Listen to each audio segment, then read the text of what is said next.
Mfalme wa Uingereza King Charles III ametoa hotuba yenye uzito mkubwa na kugusa hisia za wengi wakati wa hafla ya chakula cha jioni ya kitaifa iliyofanyika katika ikulu ya Marekani White House, akisimama bega kwa bega na Rais wa Marekani Donald Trump. Hafla hiyo ya kifahari iliwaleta pamoja viongozi wakuu, wanadiplomasia na wageni mashuhuri, ikiwa ni ishara ya kuimarika kwa uhusiano wa kihistoria kati ya mataifa hayo mawili yenye ushawishi mkubwa duniani. Katika hotuba yake, Mfalme Charles III alionyesha mshikamano mkubwa na wananchi wa Marekani kufuatia tukio la hivi karibuni lililotikisa nchi hiyo linalojulikana kama tukio la White House Correspondent. Akiwa na sauti ya utulivu lakini yenye uzito kihisia, alisifu uthabiti na ujasiri wa Marekani kwenye kukabiliana na changamoto nzito, akisema kuwa historia imeonyesha mara kwa mara uwezo wa taifa hilo kusimama tena hata baada ya nyakati ngumu.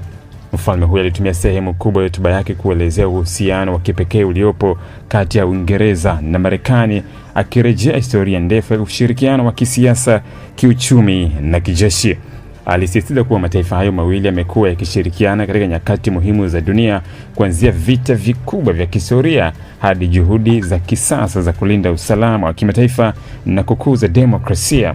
Kwa mujibu wa uhusiano huo si tu wa kimkakati bali pia wa kiutamaduni unaounganishwa na lugha, maadili na urithi wa pamoja. Katika moja ya vipengele vilivyovutia zaidi katika hotuba yake, Mfalme Charles alitumia ucheshi mwepesi uliofanya wageni wengi wacheke aliposema, kama isingekuwa sisi leo mngekuwa mnaongea Kifaransa. Kauli hiyo ilipokelewa kwa shangwe na vicheko, ikiwa ni rejea ya kihistoria inayogusa ushindani wa mabadiliko na nguvu ya mataifa ya Ulaya yaliyokuwa na ushawishi mkubwa katika historia ya Marekani. Ucheshi huo uliongeza ukaribu na hali ya kirafiki katika hafla hiyo ya hadhi ya juu. Kwa upande wake, Rais wa Marekani Donald Trump alimpongeza Mfalme Charles III kwa hotuba yake, akisisitiza umuhimu wa kudumisha na kuendeleza ushirikiano kati ya Marekani na Uingereza kwenye kukabiliana na changamoto za dunia ya leo. Alitaja masuala kama usalama wa kimataifa, migogoro ya kikanda, pamoja na kuimarisha ushindani wa kiuchumi kama maeneo ambayo mataifa hayo mawili yanapaswa kushirikiana kwa karibu zaidi. Hotuba ya Mfalme Charles ilihitimishwa kwa ujumbe wa matumaini na mshikamano, akisisitiza kuwa katika dunia inayokabiliwa na migawanyiko na changamoto nyingi, ushirikiano wa karibu kati ya ushirika wa muda mrefu kama Marekani na Uingereza ni muhimu zaidi kuliko wakati wote ule.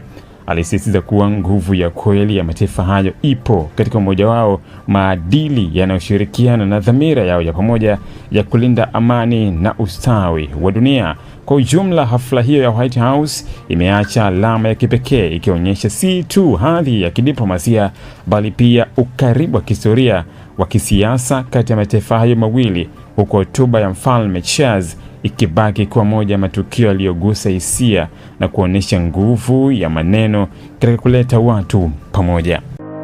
Ili kuwa mwanafamilia bora wa Global TV, usisahau kusubscribe, like, kushare na kucomment. Baada ya kusubscribe, bonyeza alama ya kengele ili kupata taarifa kwa kila video inayopanda Global TV.